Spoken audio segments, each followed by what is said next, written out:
Court action today for two teens accused of throwing homemade bombs outside New York City's Gracie mansion as part of what authorities describe as a larger ISIS-inspired terror attack.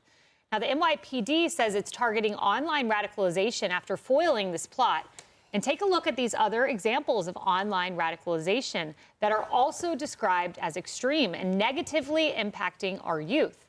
Fox Nation and Sean Hannity are getting into the thick of it with a new documentary series called Radicalized. The first episode out today, and here's a sneak peek. The scariest words ever uttered by parents is "not my child." It can be anybody's child, and you need to be constantly vigilant to that reality. It's a scary thing, Dr. Sewell. A lot of parents saying we never saw it coming. Well, because they didn't see social media coming and they didn't see the impact, and that was also made a lot worse during the pandemic because people were so isolated. I'm so glad that Sean Hannity is hosting this because I want to tell you something about him that I don't even know if Ainsley knows this, but way back in the day, he was so friendly to people on the other side. Bob Beckel was one of his best friends. Bob Beckel, who used to co-host The Five, very liberal, and Sean used to invite him over to his house. The whole idea of coming together, you can be ideologically opposed but still be friends. We've lost that as a country, and that's how radicalization thrives in the gap of where that used to be. Yeah, Emily, seeing the other side as an enemy. Look, our producers found some audio of these two individuals that threw the bombs at Gracie Mansion. It's chilling. You literally hear one say, "All I know is I want to start terror, bro." The other pontificating, killing 8 to 16 people. Yes, thank you for coming to me on that, because that's what stuck out to me was the callousness and the actual statements that they were making. So the audio tapes that they talk about how I wonder if, and they talk about how after 9/11, when all flights were grounded, they talk about wondering if that will happen here after their bombs go off. They talk about also, this is not sort of a just in that realm detached video game style. They talk about how in all of their testing of the bombs, one warning the other, you know, sometimes the fuse was slow, sometimes it was fast, so be ready for that. The amount of dialogue between them that I just keep coming back to the word chilling to hear these two youth. And remember how the mainstream media characterized and shaped them. Two teens traveled across straight lines to visit. No, no, no. The radicalization is permanent. It is frightening and is not just limited to the United States. It's right that it could happen to anyone, as Dr. Pinsky said, but really, Dr. Drew, but really, I mean, this stuff is happening in other countries. These are what is happening online. Al-Qaeda and ISIS, they are using these social media platforms to radicalize. So we're seeing the effects here on the home front. Thank God no one died, but guys, this is a really big issue and the dialogue is frightening. Ainsley, a quote from one of these wannabe terrorists, and this is all on audio, "Just can't wait for that bomb to go off and his freaking head, the body to get split in half, bro, dead." That is a quote that someone said before committing an attack that thankfully no one died in. That is just disgusting. Bro, this is so cool. I'm going to say 3, 2, 1. I'm going to take it out as fast, as controlled as possible. We're going to light it, aim it at his feet, and then run to the car.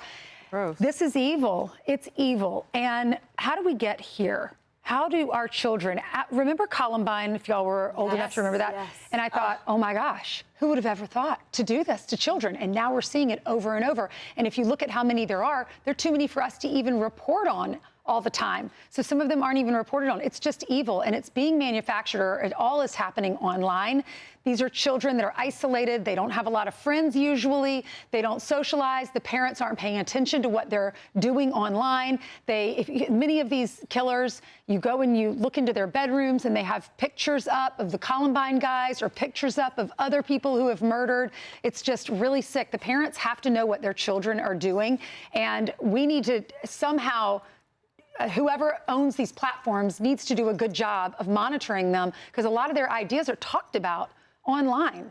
Yeah, and the antidote to this, Harrison, in my view, is faith in family and instilling in your child their eternal meaning, that God loves them, that he cares for them, and instilling that deep in their heart. Yeah, who we are and whose we are, Yes. the Lord's. Well said. It has to start younger now. I think parents' job just got bigger, and society cannot clean up what we can't tell them is coming. We know who we're raising, and we know what our challenges are at home. Whether we choose to talk about it and pay attention to it the way that we should, you have an idea when a child is really small, which one really needs you more than another. And we love them all, but it's time now for us to, some kids should probably not have a phone. I mean, some of our children, and you talked about psychosis is contagious. That's so powerful. You know what else is? There are certain children who can't handle a lot all at once, and that's okay. But we have to know that about them. So maybe they aren't the ones to have a phone at a young age. Maybe they, and I'm talking as young as, some kids are still getting it under 16. But you could wait till 18 with some of these youngsters. You know who's in your household. They can't control themselves when they're angry. They get agitated easily from people who are coming at them with opposing ideas. I mean, we have these little ones sometimes in our homes. And we don't have to be embarrassed about it, but we do have to embrace it and know who's among us and get them help early on. The earlier the conversation, the who and whose you are. My parents had that conversation when I was little, like really little. We love you, Harris Kimberly, and the Lord loves you. And you belong to him and us. It's whose you are. You've got to start that early and know who's in your household. And you know what? Maybe you set some harder rules on when they're away from you.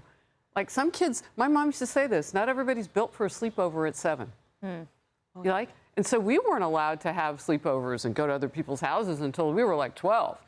And I was like, gosh, I guess she doesn't trust us. And she's like, that's only a little bit of it. You're going into another environment, and I want to make sure that you're supported and that I know the people where you'll stay. We had a lot of rules. Now, I grew up military, so that makes sense.